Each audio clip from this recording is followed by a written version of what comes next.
প্রিয় কোরআনের সাথী ভাই এবং আপু আসসালামু আলাইকুম রহমতুল্লাহ। নবম ক্লাসটি আমরা যেভাবে করব, গত ক্লাসের কুইজের উত্তর বিশ্লেষণ এবং তার মূল্যায়ন নিয়ে কথা বলবো। স্ত্রীবাচক ভার্ব, নন ভার্ব, পরিচয়, গঠন এবং রূপান্তরের সহজ পদ্ধতি নিয়ে আমরা কথা বলবো। সেন্টেন্স প্যাটার্ন অর্থাৎ ভার্ব দ্বারা যে সেন্টেন্সটি গঠিত হবে তাকে আরবিতে বলা হয় থাকে জুমলাতুল ফিলিয়া। এই জুমলাতুল ফিলিয়া কিভাবে গঠিত হবে সেটা নিয়ে আমরা কথা বলবো এবং ৩৬ থেকে ৪০ নং ক্রিয়াপদ মনে রাখার উপায় বা কৌশল নিয়ে কথা বলবো। ১০৬ থেকে ১২০ পর্যন্ত অক্রিয়াপদ মনে রাখার উপায় নিয়ে আমরা কথা বলবো। প্রথমে চলুন স্ত্রীবাচক ক্রিয়াপদ গঠনের সহজ নিয়ম নিয়ে আমরা কথা বলি। আমরা মুক্ত সর্বনাম যেগুলো সেগুলো আমরা প্রথম ক্লাসে আমরা পড়েছিলাম। সেগুলো কি? হুয়া, হুম, আনতা, আনতুম, আনা, নাহনু। এরপর অষ্টম ক্লাসে এসে আমরা পড়েছি স্ত্রীবাচক যে সকল মুক্ত সর্বনামগুলো আছে। হিয়া শব্দের অর্থ হচ্ছে সে, হুন্না শব্দের অর্থ তারা, আংতে শব্দের অর্থ তুমি, আংতুন্না তোমরা, আনা অর্থ আমি, নাহনু শব্দের অর্থ হচ্ছে আমরা। আমরা এগুলো পড়েছি, কিন্তু এগুলো দ্বারা কিভাবে ভার্ব গঠিত হয় সেগুলো আমরা দেখিনি। প্রথমে আমরা দেখব অতীতকালীন যে ভার্বগুলো গঠিত হবে সে অতীতকালীন ভার্বগুলো কিভাবে গঠিত হবে। হওয়ার জন্য অতীতকালীন যে ভার্বটি গঠিত হয়েছিল ৩ হরফ বিশিষ্ট, তার প্রান্তিকে আমরা জবর দেখেছিলাম। যেমন আলিমা, সে পুরুষ জেনেছে। খলাক, সে পুরুষ সৃষ্টি করেছে। কাজ্জাবা, সে পুরুষ অস্বীকার করেছে। এখন হেয়ার জন্য যে ফিল্ডটি গঠিত হবে তার প্রান্তিকে একটি তা আসবে এবং তাটি যজম বিশিষ্ট হবে। যেমন আলিমাত, সে মহিলা জেনেছে। খলাকত, সে সৃষ্টি করেছে মহিলা। কাজ্জাবাত, সে মহিলা অস্বীকার করেছে। এখন হুমের জন্য যে ফেলটি গঠিত হবে আমরা দেখেছি তার প্রান্তিকে ওয়াও এবং আলিফ আসে। যেমন আলিমু, তারা পুরুষ জেনেছে। খলাকু, তারা সৃষ্টি করেছে। কাজ্জাবু, তারা অস্বীকার করেছে। তাহলে হুন্নার জন্য যে ফিলটি গঠিত হবে তাহলে কি হবে? প্রান্তিকে একটি নুন জবর না নিয়ে আসতে হবে। যেমন আলিম না, তারা মহিলা জেনেছে। খলাক না, তারা মহিলা সৃষ্টি করেছে। কাজ্জাব না, তারা মহিলা অস্বীকার করেছে। এটা গেল আমাদের অনতীতকালীন ক্রিয়া। অতীতকালীন ক্রিয়া। তাহলে আমরা অনতীতকালীন যে ক্রিয়াটি গঠিত হবে সেটা কিভাবে হবে? হওয়ার জন্য আমরা দেখেছিলাম অনতীতকালীন যে ক্রিয়াটি গঠিত হবে শুরুতে আমাদেরকে একটি আলামতে মোদারে ইয়া নিয়ে আসা লেগেছে এবং শেষ প্রান্তিকে আমাদেরকে পেশ দিতে হয়েছে। তাহলে সেটা কি ছিল? ইয়া আলামু, সে পুরুষ জানে বা জানবে। তাহলে এবং একলুকু, সে সৃষ্টি করে বা করবে। ইউকাজ্জিবু, সে অস্বীকার করে বা করবে। তাহলে হেয়ার জন্য যদি আমরা গঠন করি তাহলে কি হবে? শুরুতে আলামতে মোদারে হিসেবে তা আমাদেরকে নিয়ে আসতে হবে এবং প্রান্তিকে পেশটি বহাল থাকবে। তাহলে তা আলামু, সে মহিলা জানে বা জানবে। তাখলুকু, সে মহিলা সৃষ্টি করে বা করবে। তুকাজ্জিবু, সে মহিলা অস্বীকার করে বা করবে। আচ্ছা, তারার জন্য যে অনতীতকালীন যে ক্রিয়াটি আমরা গঠন করেছিলাম আমরা দেখে এসেছি এটার প্রান্তিকে আমরা ওয়াউন নিয়ে এসেছিলাম। তাহলে কি? ইয়া আলামুনা, তারা জানে বা জানবে। ইয়াখলুকুনা, তারা সৃষ্টি করে বা করবে। ইউকাজ্জিবুনা, তারা অস্বীকার করে বা করবে। তাহলে হুন্নার জন্য আমরা যে অনতীতকালীন ক্রিয়াটি গঠন করব তাহলে সেটা কিভাবে করব? শুরুতেই আমাদেরকে আলামতে মোদারে একটি তা নিয়ে আসতে হবে এবং প্রান্তিকে জবর বিশিষ্ট একটি নুন নিয়ে আসতে হবে। তাহলে কি হবে? ইয়া আল্লাম না, তারা জানে বা জানবে। তারা মহিলা জানে বা জানবে। ইয়াখলুকুনা, তারা মহিলা সৃষ্টি করে বা করবে। ইউকাজ্জিবুনা, তারা মহিলা অস্বীকার করে বা করবে।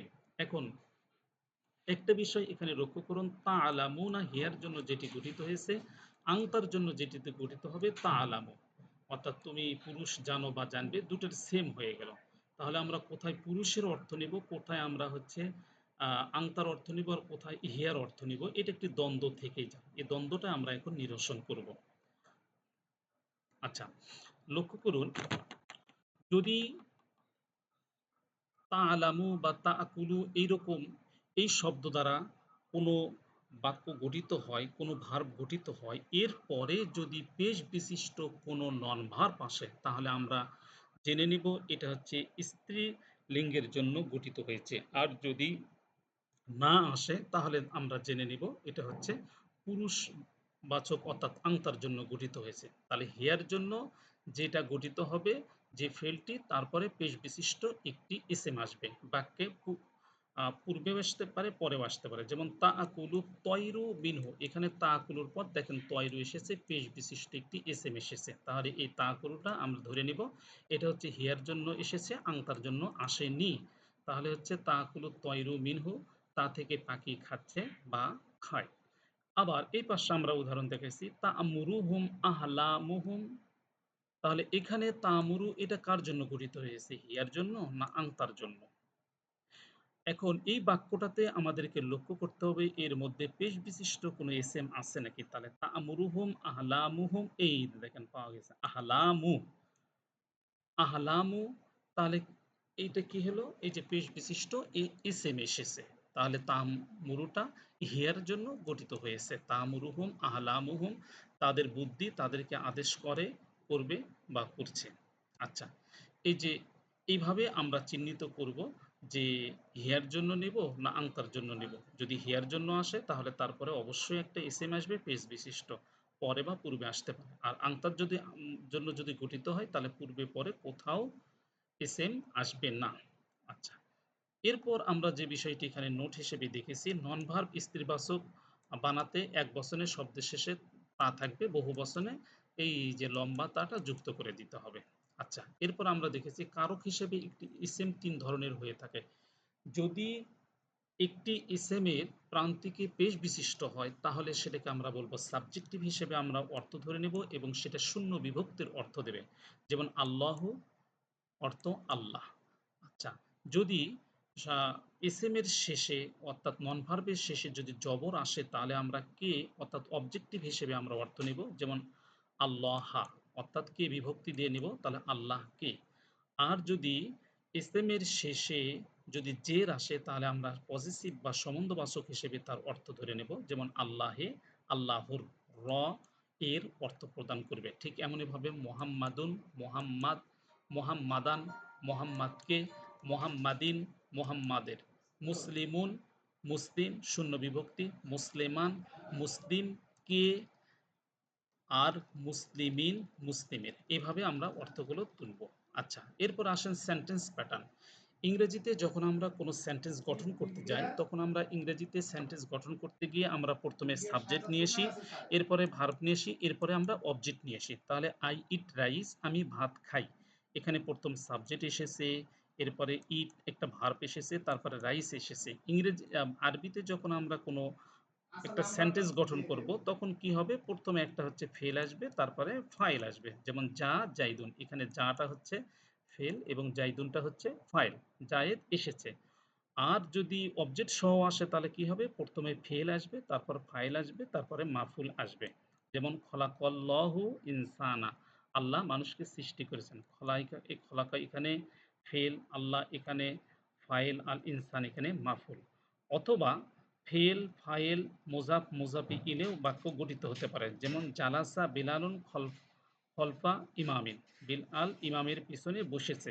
তাহলে এইটা হচ্ছে ফেল, এটা হচ্ছে ফাইল, খলফা ইমামিন এই দুটা মিলে হচ্ছে অবজেক্ট।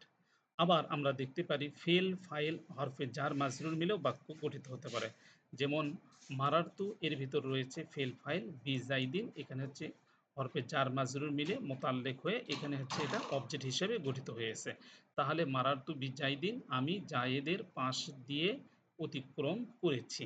আচ্ছা, এই রঙের সাথে আপনারা মিলে নেবেন। এই যে লাল রং দ্বারা আমরা হলো সাবজেক্ট বুঝিয়েছি, ভার্বের জন্য সবুজ রং দিয়েছে আর অবজেক্টের জন্য আমরা কালো কালারটা দিয়ে দিয়েছি। এভাবে আপনারা বুঝিয়ে নেবেন।